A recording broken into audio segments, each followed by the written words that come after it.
theravens.in.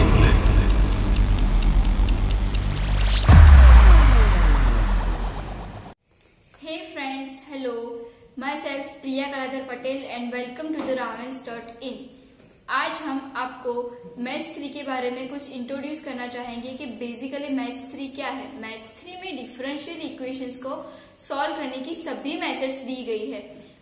हम अगर short में इसका इंट्रो देना चाहें तो मैं आपको उनके चैप्टर्स के बारे में बताना चाहूंगी कि मैथ्स 3 में कौन कौन से चैप्टर्स यूज किए गए हैं। मैथ्स 3 को AEM यानी कि एडवांस इंजीनियरिंग मैथमेटिक्स भी बोला जाता है। ओके, अब मैं आपको उनके चैप्टर्स के बारे में बताना चाहूंगी। तो उसमें टोटल 7 चैप्टर्स है। The first one is Laplace transforms, the second is Fourier series, the third is first order differential equations, the fourth is higher order differential equations, fifth is power series, the sixth is introduction to some special functions, and the seventh and the last most chapter is the partial differential equations. इन सभी chapters में ऐसी methods दी गई है जिसके through हम differential equations को solve करते हैं। यानी कि अलग अलग मेथड से हम काम तो एक ही करते हैं, सिर्फ डिफरेंशियल इक्वेशंस को सॉल्व करना। और अब हम स्टार्ट करेंगे with our very first chapter Laplace transform. आज हम स्टार्ट कर रहे हैं हमारा फर्स्ट चैप्टर लाप्लास ट्रांसफॉर्म। सबसे पहले लाप्लास ट्रांसफॉर्म किसके लिए यूज होता है? वही डिफरेंशियल इक्वेशन को सॉल्व करने के लिए, लेकिन कुछ अलग वे में। कैसे? सबसे पहले हम सीखेंगे कि लाप्लास ट्रांसफॉर्म फाइंड कैसे करते हैं। अब लाप्लास ट्रांसफॉर्म फाइंड करने की बहुत सारे मेथड्स है। सबसे पहले फर्स्ट मेथड के साथ जाएंगे हम, जो है डेफिनेशन। विथ डेफिनेशन आप किसी भी फंक्शन का लाप्लास ट्रांसफॉर्म कैसे फाइंड कर सकते हैं, ये हम आपको सिखाएंगे। चलिए स्टार्ट करते हैं डेफिनेशन से। हमारे ये है definition, if F of T is a function of T. मतलब क्या है कि एफ ऑफ टी कोई फंक्शन दिया गया है टी के लिए, लेकिन उसमें क्या है, टी ग्रेटर इक्वल टू 0। मतलब टी की नेगेटिव वैल्यूज के लिए ये फंक्शन हम कंप्यूट नहीं कर सकते हैं। देन द डिफाइनाइट इंटीग्रल, ये वाला इंटीग्रल है जो डिफाइनाइट इंटीग्रल है क्योंकि उसमें लिमिट्स दी गई है।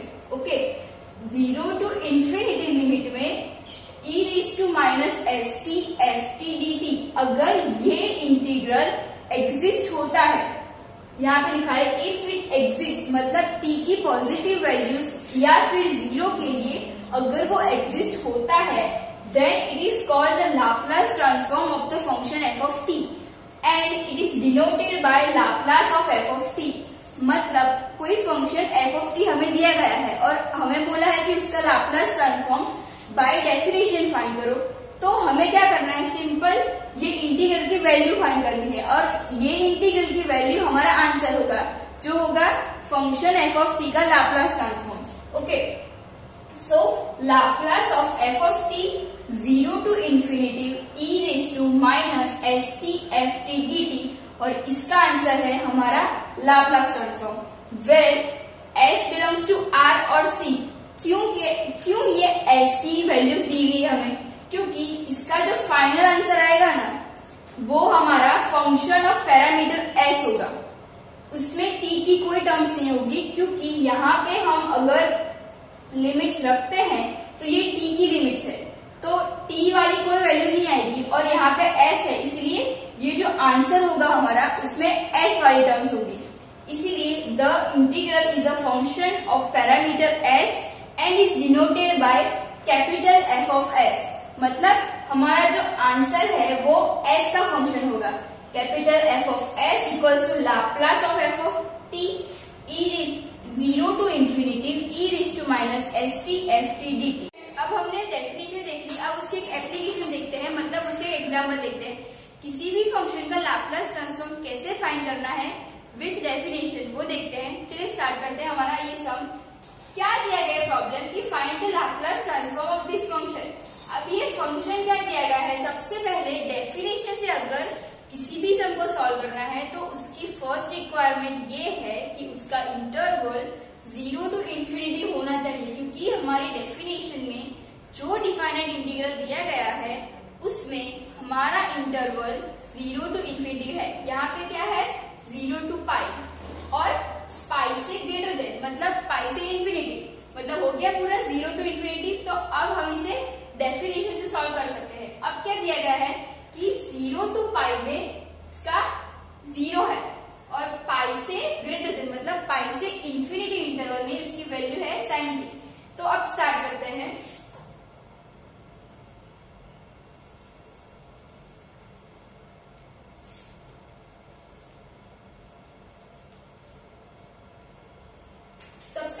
हम हमारी डेफिनेशन लिखेंगे। डेफिनेशन में जो डिफाइनाइट इंटीग्रल दिया गया था, जो हमारा लाप्लास ट्रांसफॉर्म था function of F of T,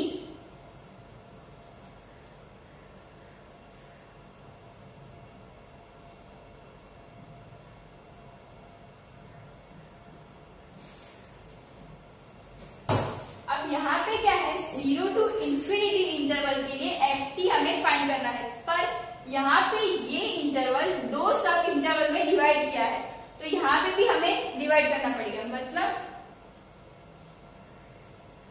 0 to पाई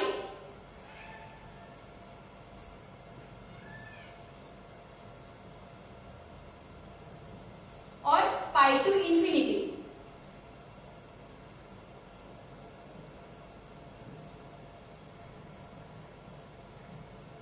अब 0 to पाई में हमारी वैल्यू क्या है, एफ ऑफ टी की 0 है, तो यहाँ पे 0 है।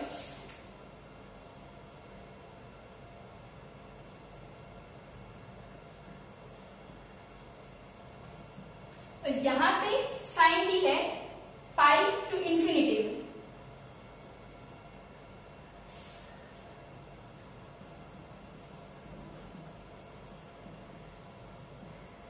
इसका आंसर 0 आएगा, क्योंकि 0 का इंटीग्रेशन 0।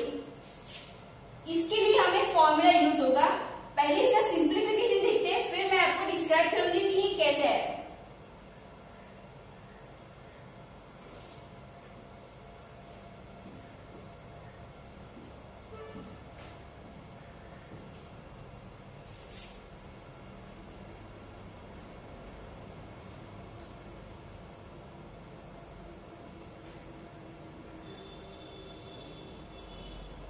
चलिए, अब यहां से ये स्टेप कैसा है, ये फॉर्मूला है e raise to x into sine dx dx का। फॉर्मूला बताती हूं।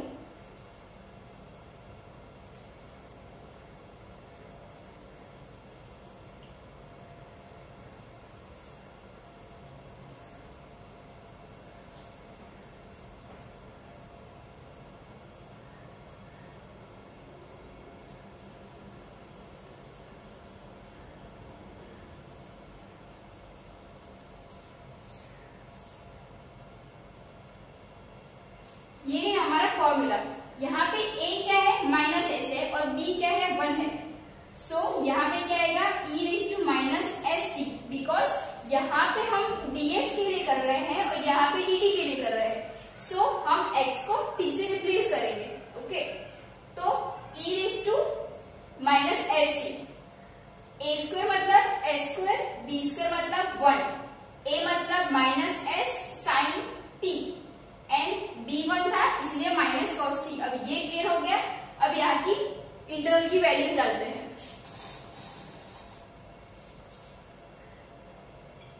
सबसे पहले इंफिनिटी के लिए डालना है हमें, तो e raise to minus infinity, यहाँ पे t की जगह पे इंफिनिटी अगर डालते हैं तो e raise to minus infinity की वैल्यू होगी 0। मतलब ये पूरा वाला टर्म इंफिनिटी के लिए 0 हो जाएगा। अब करते हैं पाई के लिए। पाई के लिए क्या होगा, यहाँ पे t की जगह पे पाई रखना है, तो e raise to minus pi S upon S square plus 1 आएगा।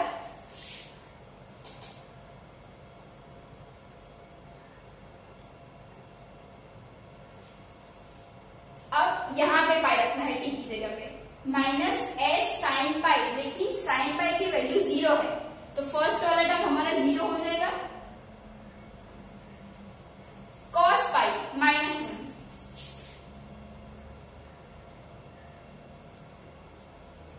ओके। अब इसको सिंप्लीफाई करते हैं।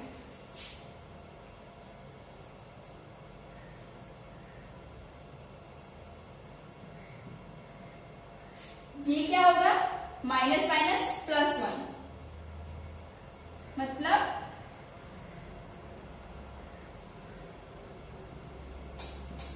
this will be our answer equals to f of s। हमने डेफिनेशन में बताया था कि जो भी आंसर होगा वो s के टर्म में आएगा। यहाँ पे देखिए सभी s के टर्म्स है, यहाँ पे कोई भी t का टर्म नहीं है,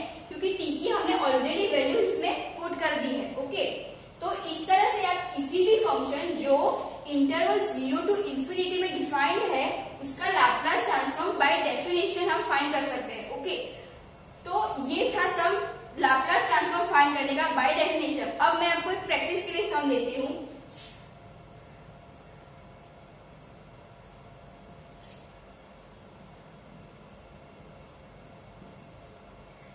Find the Laplace transform of function f of t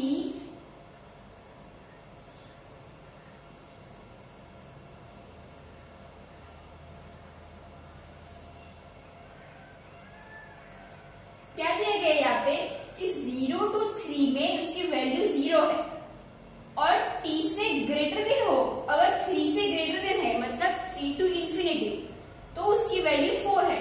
तो अब इसका आपको लैप्लास ट्रांसफॉर्म फाइंड करना है और ये क्वेश्चन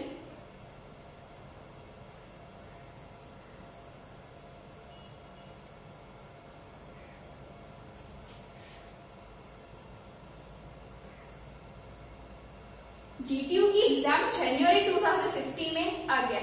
चलिए फ्रेंड्स, अब दूसरी मेथड लेते हैं। सबसे पहले हमने क्या देखा था कि किसी भी फंक्शन का हम लैप्लास ट्रांसफॉर्म फाइंड करते थे जिसका इंटरवल 0 to इंफिनिटी हो, राइट। लेकिन यहाँ पे पीरियोडिक फंक्शन है। अब पहले समझते हैं कि पीरियोडिक फंक्शन क्या है। पीरियोडिक फंक्शन एक ऐसा फंक्शन है जहाँ पे कोई पीरियड दिया गया है p, मतलब कोई भी फंडामेंटल पीरियड p दिया गया है और अगर वो पीरियड के खत्म होने के बाद अगर वो फंक्शन रिपीट होता है then it is called the periodic function of period p। उसका मतलब क्या होगा कि f of t plus p, मतलब t इंटरवल तक खत्म हो गया है हमारा फंक्शन, अब t से फिर से स्टार्ट हो रहा है फंक्शन, तो वो फंक्शन रिपीटेड फंक्शन होगा। ओके, तो उसको पीरियोडिक फंक्शन बोलते हैं।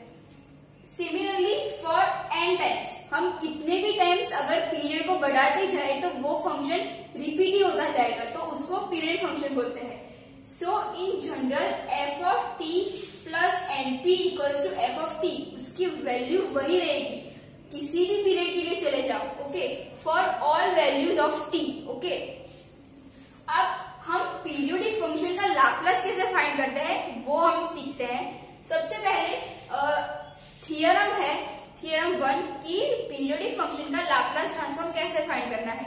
अब बेसिकली हमारा क्या था कि डेफिनेशन में जो हमारे फंक्शन थे वो 0 to इंफिनिटी वाले इंटरवल में थे, लेकिन यहाँ पे 0 to पीरियड, मतलब कोई पीरियड में जो इंटरवल होता है सिर्फ उसी के लिए हम लैप्लास ट्रांसफॉर्म फाइंड कर सकते हैं। सबसे पहले theorem 1, if f of t be a periodic function with period p, उसका मतलब क्या है कि कोई एक फंक्शन f of t है जो पीरियड p में पीरियडिक फंक्शन है, मतलब पीरियड p के खत्म हो जाने के बाद हम जो फंक्शन हमें मिलेगा वो फिर से वही फंक्शन होगा, मतलब f of t होगा, मतलब f of t plus p equals to f of t। Okay, then उसका लैप्लास ट्रांसफॉर्म क्या होगा, 1/1 minus e raise to minus ps 0 to p e raise to minus ft dt। यहाँ पे क्या change आया, एक तो ये वाले टर्म में चेंज आया और यहाँ पे 0 to इंफिनिटी के बदले 0 to p आ गया, बाकी तो ये वही है। अब इसका प्रूफ कैसे है, प्रूफ आपकी जीटीयू के एग्जाम में आ सकते हैं और अगर इसका एग्जाम्पल आए तो इसको प्रूफ करने की कोई जरूरत नहीं है। ये प्रूफ अगर पूछा जाए तो ही आपको उसमें मेंशन करना होगा। ओके, अगर आपको एग्जाम्पल आता है तो सिर्फ आपको यही फॉर्मूला यूज करना है। अब ये कहाँ से आया, बाय डेफिनेशन, सभी प्रूफ बाय डेफिनेशन ही होंगे। सबसे पहले डेफिनेशन से स्टार्ट करते हैं। Laplace of f of t की डेफिनेशन जो हमारा डिफाइनेट इंटीग्रल था 0 to infinity e raise to minus st ft dt। Okay, अब हमें क्या चाहिए कि 0 to p चाहिए, तो हम इसको दो इंटरवल में डिवाइड करेंगे, 0 to p and p to infinity. इस इंटीग्रल को दो सब इंटरवल में हम डिवाइड कर देंगे। ओके, अब ये तो चलो ठीक है कि ये वाला टर्म तो हमें चाहिए ही, लेकिन ये वाला एक्स्ट्रा है तो अब इसको रिमूव करना पड़ेगा। तो उसके लिए हमें क्या चाहिए, सबसे पहले नीचे 0 वाली लिमिट चाहिए हमें, और यहाँ पे क्या है, p है। तो सपोज कर लेते हैं कि t equals to x plus p। Okay, अगर t इक्वल्स टू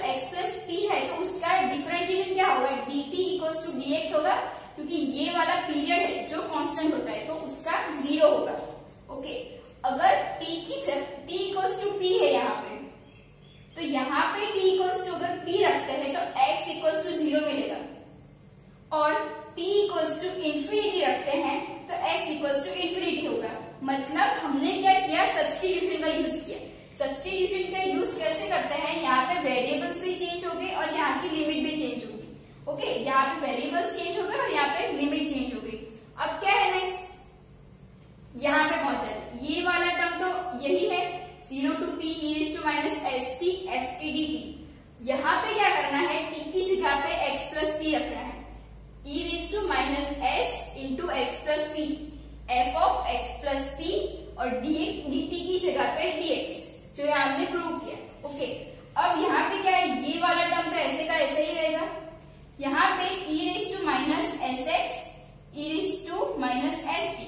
ओके, और x plus p dx, उसका मतलब क्या है कि ये पीरियोडिक फंक्शन है हमारा f of x। Okay, f of x अगर पीरियोडिक फंक्शन है तो इसकी जगह पे हम f of x लिख सकते हैं, क्योंकि ये पीरियोडिक फंक्शन की कैरेक्टरिस्टिक है कि अगर पीरियड हम उसमें ऐड कर देते हैं तो भी उसकी वैल्यू वही की वही रहेगी। ओके, तो ये वाला टर्म वैसे का वैसे ही रहेगा। अब यहाँ से e raised to minus sp को बाहर निकालेंगे, क्योंकि ये कांस्टेंट है, ये कांस्टेंट है, इसको बाहर निकाला 0 to इंफिनिटी, बाकी का वही e raised to minus sx fx dx। अब बेसिकली क्या है कि ये लाप्लास ऑफ ft हो जाता है, f of x हो जाता है, लेकिन हम x को t से रिप्लेस कर सकते हैं। तो ये वाला टर्म तो वही है, यहाँ पे क्या किया हमने, सिर्फ x की जगह पे t लिख दिया। ऐसे लिख सकता है क्योंकि ये डिनोट करता है कि आपका लाप्लास ट्रांसफॉर्म है, इसका कुछ लॉजिकल मीनिंग नहीं है। Okay, e raised to minus st ft dt, यहाँ पे क्या है 0 to infinity e raised to minus st ft dt, ये है लाप्लास ऑफ ft। माइंड ये याद रखो कि ये f of t है वो पीरियोडिक फंक्शन है, वो कोई भी सिंपल फंक्शन नहीं है। ओके, अब क्या था कि यहाँ पे लेफ्ट साइड पे क्या था, लाप्लास ऑफ ft था, तो यहाँ पे लाप्लास ऑफ ft है और यहाँ पे भी लाप्लास ऑफ ft है। तो इसको LHS पे लेके जाओ तो क्या होगा, 1 minus e raised to minus ps into Laplace of ft, और RHS में ये वाला टर्म है। बस अब इसको यहाँ पे नीचे ले जाना है, तो Laplace of ft equals to 1 upon 1 minus e raised to minus ps और ये वाला टर्म। तो ये है आपका लाप्लास ट्रांसफॉर्म फाइंड करने का formula for the periodic function.